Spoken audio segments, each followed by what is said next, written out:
हिवाळा सुरू आहे आणि हिवाळा म्हटलं की अनेकांना उच्च रक्तदाबाचा त्रास होतो. त्यासोबत थंडीमध्ये ज्या रक्तवाहिन्या असतात त्या आखडून जातात आणि यामुळं आपलं जे ब्लड प्रेशर आहे ते वाढतं. तर थंडीमध्ये आपण आपली स्वतःची कशी काळजी घ्यायला हवी, जेणेकरून आपलं जे ब्लड प्रेशर आहे ते नियंत्रणात राहील आणि त्यासोबत ज्या रक्तवाहिन्या आहेत त्या देखील आखडणार नाहीत. याविषयी आपण डॉक्टरांकडून सविस्तर माहिती या व्हिडिओच्या माध्यमातून जाणून घेणार आहोत. तर हा व्हिडिओ तुम्ही सर्वांनी शेवटपर्यंत नक्की बघा. सध्या शहरामध्ये तापमानामध्ये बऱ्यापैकी घट झालेली आहे. तापमानात बदल म्हटलं की शरीराला तापमानासोबत जुळवून घ्यावे लागते. कमी तापमान झाले की शरीराला उबदार ठेवण्यासाठी शरीरामध्ये बरेच बदल होतात. रक्तवाहिन्या आकुंचन पावतात. वातावरण थंड झाले की विशेषतः हात आणि पायाच्या रक्तवाहिन्या आकुंचन पावतात, जेणेकरून शरीरातील ऊर्जा बाहेर पडू नये.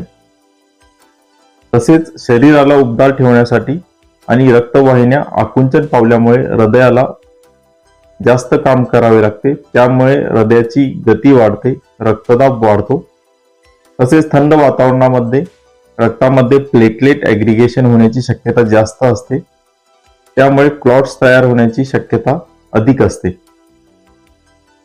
हे सर्व शरीरातील बदल निरोगी व्यक्ती योग्य पद्धतीने हाताळू शकतो.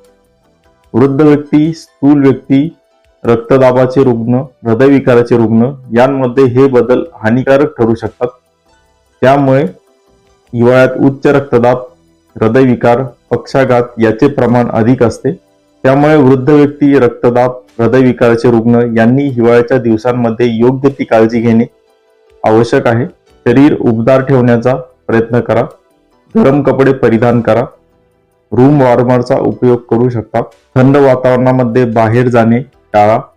आहारामध्ये मिठाचे प्रमाण कमी ठेवा. संतुलित आहार घ्या. योग्य प्रमाणात पाणी प्या. अचानक आणि अतिश्रमाचे काम, धूम्रपान, मद्यपान टाळा.